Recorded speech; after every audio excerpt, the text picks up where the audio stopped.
성도는 어떤 상황에서도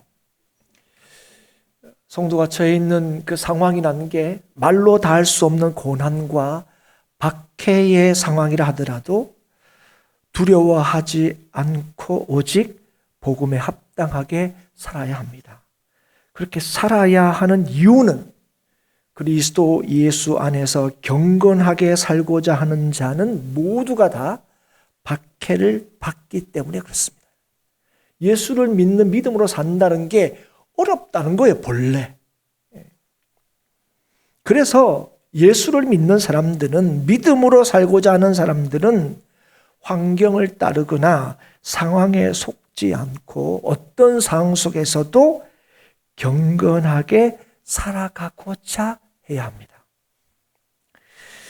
하지만 그렇지 않은 사람들, 믿음으로 살지 않는 사람들, 그런 사람들은 상황과 형편 가운데에서 자신의 방식으로 그 상황들을 해결하고자 하거나 살아남고자 해서 어떻게 되느냐? 더 악해지고 남을 속이기도 하고 자신들이 속아 넘어가기도 합니다. 그렇다면 우리가 믿음을 지키며 경건하게 살아감으로 주님께서 약속하신 그 구원에 이르는 길이 어디에 있습니까? 어떻게 하면 믿음 안에서 굳게 머물러 있을 수 있느냐 하는 것입니다. 그걸 우리에게 분명하게 말씀하는 그 성경이 바로 오늘 읽은 이 디모데후서 3장 14절 이후의 말씀입니다. 무엇이 우리로 하여금 오늘도 여전히 구원에 이를 수 있게 하고 믿음 안에 굳게 머물러 있게 하느냐? 성경이라는 거예요. 성경. 성경이 우리를 지혜롭게 하여 그리스도 예수를 믿는 믿음을 통해서 구원에 이르게 한다 말씀하고 있습니다. 그래서 여러분, 어떤 상황 속에서도 우리를 성도답게 살아가게 하기 위해서 하나님께서 우리에게 뭘 주신 거죠? 성경을 주셨다 하는 것입니다. 그러면 성경이 무엇이기에 우리를 지혜롭게 하고 구원에 이르게 하는가? 그걸 오늘 본문의 말씀이 우리에게 하고 있습니다. 그래서 성경에 관한 두 가지 중요한 진리를 우리에게 알려주고 계시는데요. 먼저는 모든 성경은 하나님의 감동으로 된 것이다. 우리에게 말씀하고 있습니다. 여러분, 이 하나님의 감동이라고 번역된 이 헬라어의 문자적인 의미는요, 하나님께서 숨을 불어넣어 주셨다 하는 문자적 의미를 가지고 있습니다. 이걸 우리로 이제 성경이 해석할 때는 하나님의 감동, 이렇게 이제 해석을 했다는 거예요. 우리는 66권의 책이 약 40여 명의 저자가 쓴 책이라는 것을 우리가 알고 있습니다. 그냥 하늘에서 뚝 떨어진 게 아니고 40여 명의 어떤 성경은 구체적으로 저자가 누군지 밝혀진 책도 있고 그렇지 않은 책도 있죠. 예를 들어서 모세오경, 창세기부터 신명기까지, 그건 모세오경인데 그건 모세가 썼기 때문에 그렇게 우리가 부르죠. 어쨌든 40여 명의 사람들이 성경을 썼다는 것도 알고 있습니다. 물론 이들이 자신의 지식으로 쓴 게 아니라는 걸 우리가 알고 있습니다. 성령의 감동을 받아서 이 성경을 기록했다는 것도 우리가 잘 알고 있습니다. 그런데 오늘 이 성경에 대해서 하나님께서 우리에게 말씀하실 때에 여기에서 성경이 하나님께서 숨을 불어 넣으심으로 되었다고 우리에게 말씀해 주고 있다는 거예요. 이 말이 무엇입니까? 이 성경이 하나님으로부터 왔다는 사실을 분명하게 보여준다는 거예요. 이 성경이 어디로부터 왔느냐? 하나님으로부터 왔다는 거예요. 이 성경의 기원과 출처가 누구라고요? 하나님이시라는 거예요. 하나님이시라는 거. 그래서 여러분, 이 성경의 권위도, 야, 창세기는 모세가 썼으니까 좀 권위가 있고, 베드로전서는 야, 그래도 예수님이 제자지만 어부 출신 아니냐? 그런 걸로 여러분 권위의 경중이 따져지는 게 아니라 이 성경의 권위는 누구에게 있다는 거예요? 하나님께 있다는 거예요. 그래서 여러분, 성경은 참으로 하나님의 말씀이다 하는 것을 우리에게 분명히 보여주고 있습니다. 이 하나님의 말씀, 하나님의 숨을 불어 넣으셔서 된 이 성경을 그러면 왜 우리에게 주셨는가? 오늘 뭐라고 말씀하십니까? 성도를 유익하게 하기 위해서 주셨다 말씀하시는 거예요. 그래서 이 16절에 성경이 뭐에 유익하냐 설명합니다. 성경은 성도에게 참된 진리가 무엇인지 가르치고 책망을 통해 잘못을 바로잡게 하고 또 의로서 훈련시키기에 아주 유익하다 이렇게 말씀하죠. 그래서 여러분, 성경의 신적 기원, 성경이 하나님으로부터 왔다는 것, 그 권위가 하나님께 있다는 것, 그리고 성경이 우리에게 주어진 그 목적으로 인해서 성경은 성도에게 언제나 항상 유익하다는 사실을 우리가 알아야 한다는 것입니다. 여러분, 성도에게 성경은 항상 유익하다는 사실을 여러분 믿으십니까? 여러분, 예전에 학습 세례 문답 받으실 때 여러분 기억을 떠올려 보시면 그때 꼭 묻는 게 있습니다. 우리의 신앙과 생활의 유일한 법칙이 무엇입니까? 완전하고 무한 성경, 하나님의 말씀입니다. 기억이 나시죠? 여러분, 정말 이걸 믿으십니까? 우리의 어떤 형편과 처지에서도 이것이 진실로 진리심을 확신하고 계십니까? 예. 그래서 여러분, 오늘도 성경 앞에 서 계십니까? 어떤 상황 속에서도 일체의 만족을 배울 수 있는 길이 말씀에 있고 말씀을 따르는 것에 있다는 사실을 여러분 확신하고 계십니까? 사랑하는 여러분, 인생의 만족이란 것, 인생의 평안이란 것, 그건 우리의 환경과 삶의 조건이 개선되거나 나아지는 데 있지 않습니다. 어디에 있다고 말씀하시는 겁니까? 말씀에 있다 말씀하시는 거예요. 내 계획과 내 생각이 나를 유익하게 하는 것이 아니라 무엇이 나를 진실로 유익하게 한다고요? 하나님의 말씀이. 이 말씀만이 나를 온전하게 한다는 거예요. 우리가 어떤 상황에서든지 간에 말씀을 붙들고 따라야 하는 이유입니다. 성경은 성도들에게 언제나 항상 유익합니다. 시대와 상황을 초월하여 언제나 그렇습니다. 믿으십니까? 확신하십니까? 그렇기에 성도의 삶에서 성경은 늘 가까이에, 늘 중심에 있어야 합니다.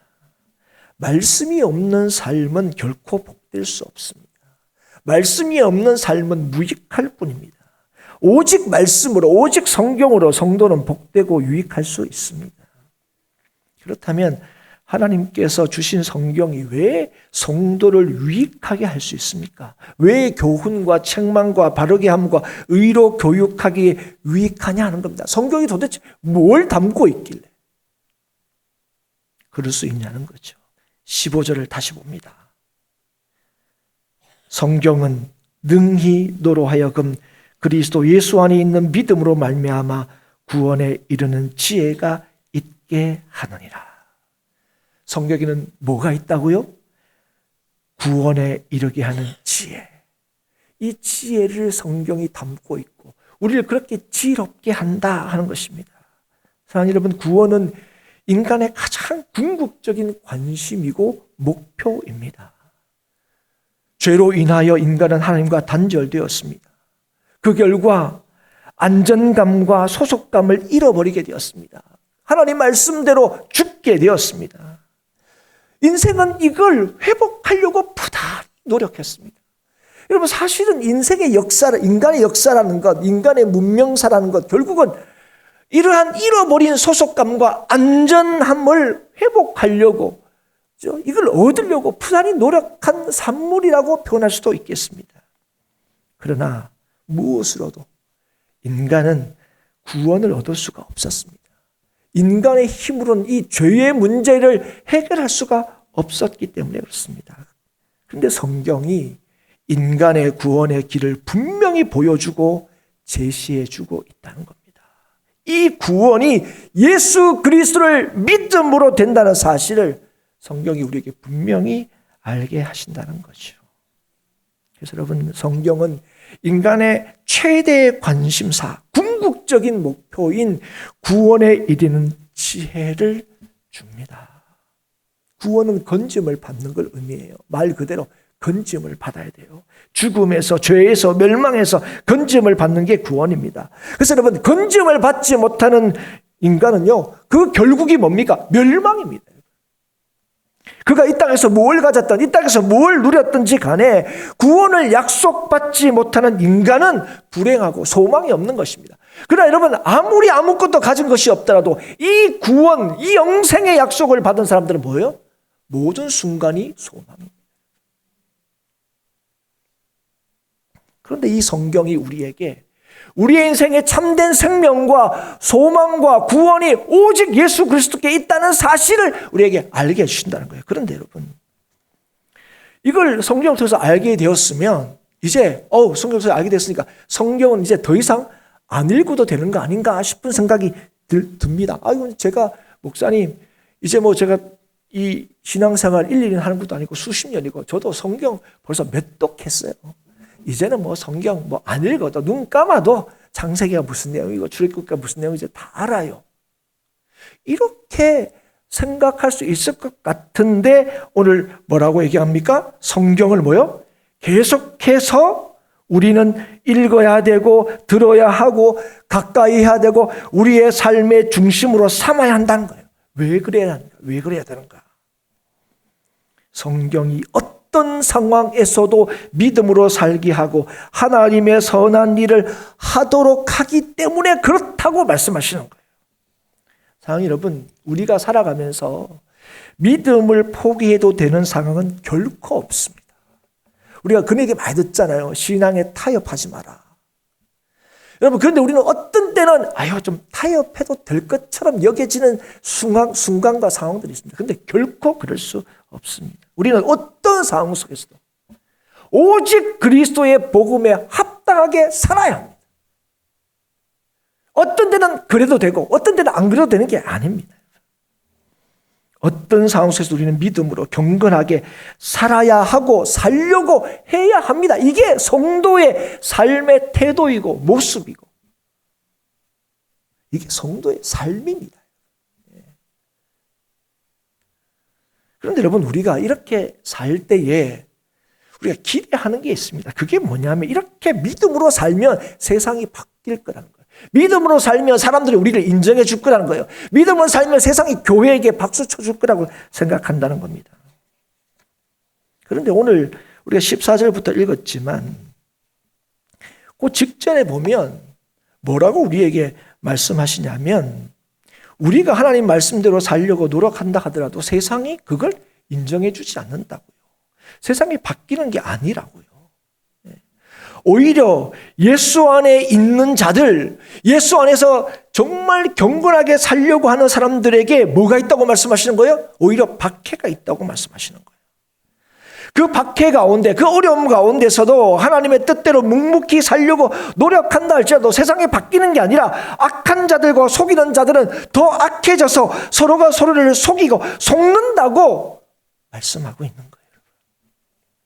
여러분, 우리 그렇지 않습니까? 교회 밖에서는 말할 것 없이 교회 안에서도 마찬가지입니다. 여러분, 내가 이게 달라졌어. 믿음으로 내가 바뀌었어. 그래서 믿음대로 살려고 노력하면 세상도 좀 그걸 인정해주고 바뀌고 하고, 여러분, 교회 안에서 그럼 좀 교회도 바뀌고 하면 좋은데 안 그럴 때가 많아요. 그러면 세상에서 우리가 하나님 어디 계십니까? 안에서 마찬가지죠. 열심히 좀 예를 쓰고 노력하고 있는데 우리 교회가 좀 바뀌었으면 좋겠는데 안 그래요. 그러면 어디입니까? 하나님 정말 살아 계세요. 오히려 흔히 얘기하는 시험에 들죠. 우리가 흔히 얘기하는.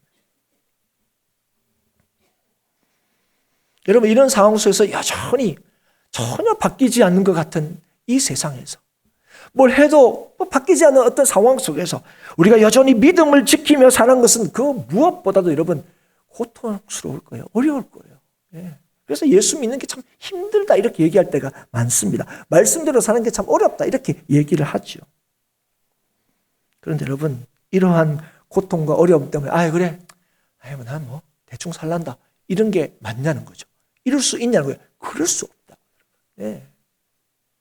영원한 생명을 약속받은 우리들은, 예수 안에 있는 우리들은 우리 언제나 그리스도의 복음에 합당하게 살려고 애를 써야 한다는 거예요. 그 살죠. 근데 그렇게 복음에 합당하게 살도록 하는 것, 하나님의 뜻대로 그 어려움 속에서도 계속적으로 살게 하는 게 뭐라고요? 그게 성경이라고요. 하나님의 말씀이라고 얘기하시는 거예요. 우리가 성경을 흔히 영적인 양식, 생명의 양식 이렇게 부릅니다. 오늘 말씀에 비춰보면 이게 적절한 표현이라고 할 수 있겠습니다. 여러분, 먹어야 살죠, 여러분. 여러분, 안 먹고 살 수 있는 분이 계십니까? 그럴 수는 없습니다. 아이고, 나는 안 먹어. 작게 드실 줄은 몰라도 안 드시는 분은 없어요. 안 먹으면 죽는 거예요, 여러분. 여러분, 우리가 몸이 아프면 뭐라고 합니까?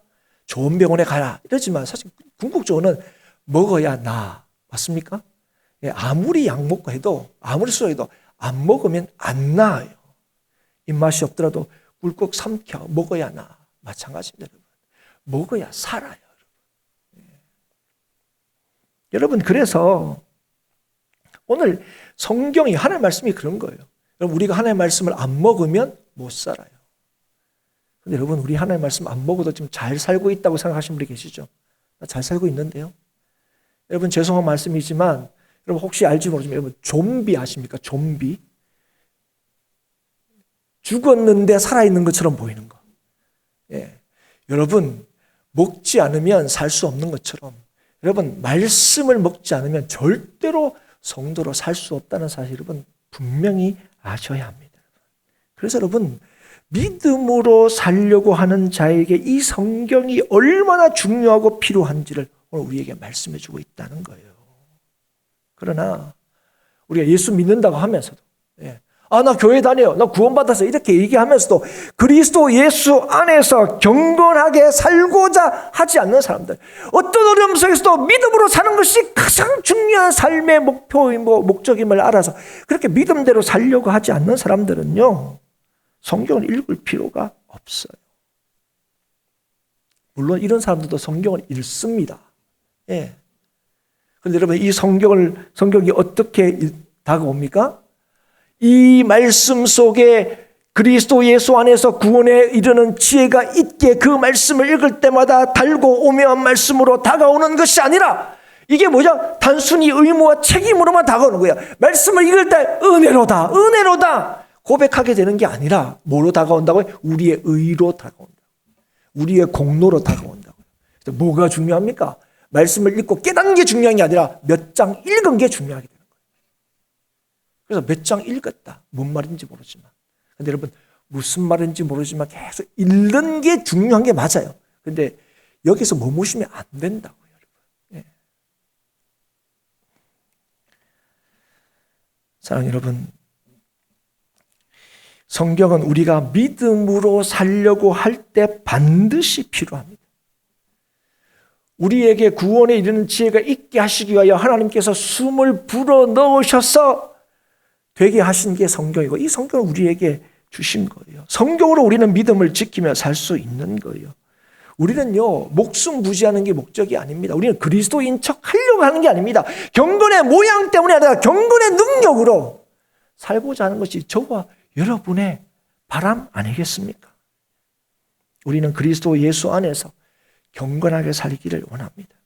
그런데 그런 삶에 대해서 세상은 어떻다고요? 적대적이라고요. 그래서 여러분, 믿음을 지키며 세상을 살기 위해서는, 그리고 세상을 변화시키고 그런 세상에서 승리하는 삶을 살려면 반드시 뭐가 필요하다고요? 말씀이, 성경이 필요하다는 겁니다. 오직 성경으로만, 말씀으로만 이게 가능하다는 거예요. 그래서 여러분, 이 말씀을 통해서 우리가 반드시 발견해야 되겠습니다. 이 성경을 통해서 우리가 분명히 깨닫고 알아야 될 것이 있습니다. 다시 한번 15절입니다. 성경은 능히 너로 하여금 그리스도 예수 안에 있는 믿음으로 말미암아 구원에 이르는 지혜가 있게 하느니라. 예. 여러분, 성경은 능히 우리로 하여금 그리스도 예수 안에 있는 믿음으로 말미암아 구원에 이르게 하는 지혜가 있게 합니다. 예수를 믿는 믿음을 통해서 구원에 이르게 된다는 거예요. 이걸 여러분, 성경을 통해서 우리에게 알려주시는 거예요. 깨닫게 하시는 거예요. 사랑하는 여러분, 성경을 읽으십시오. 말씀을 들으십시오. 그래서 이 성경을 통해서 예수님이 누구신가 하는 것을 더 분명히 알게 되고 그 예수님을 믿음으로 구원에 이르는 지혜를 날마다 얻을 수 있기를 주의 이름으로 축복합니다. 여러분. 오직 주의 말씀으로만 우리가 성도답게 살아갈 수 있음을 기억하십시오. 성경은 어떤 상황 속에서도 우리로 하여금 믿음으로 살아갈 수 있게 합니다. 오늘도 성경을 그저 우리의 의무와 책임으로만 우리의 의로 삼지 말고 이 성경을 통하여 하나님께서 성경을 통하여 우리에게 주신 하나님의 뜻을 우리의 삶에서 발견하고 확인할 수 있기를 바랍니다. 예수를 발견하고 알아가고 예수를 누리고 예수를 닮아갈 수 있기를 축복합니다. 그래서 모든 순간 예수 안에서 경건하게 살아가는 저와 여러분이 될 수 있기를 바랍니다. 그래서 주의 맡기신 선한 일을 감당하는 하나님의 사람으로 하나님의 교회로 드러날 수 있기를, 그렇게 말씀을 통하여 예수를 발견하고 예수의 뜻을 따라 살아가고자 하는 이 일로 통하여 하나님께서 저와 여러분을 세상의 빛으로, 세상의 하나님의 사람으로, 하나님의 교회로 드러내시는 하나님의 역사를 경험하는 우리 모든 성도들이 될 수 있기를 주님의 이름으로 축복합니다.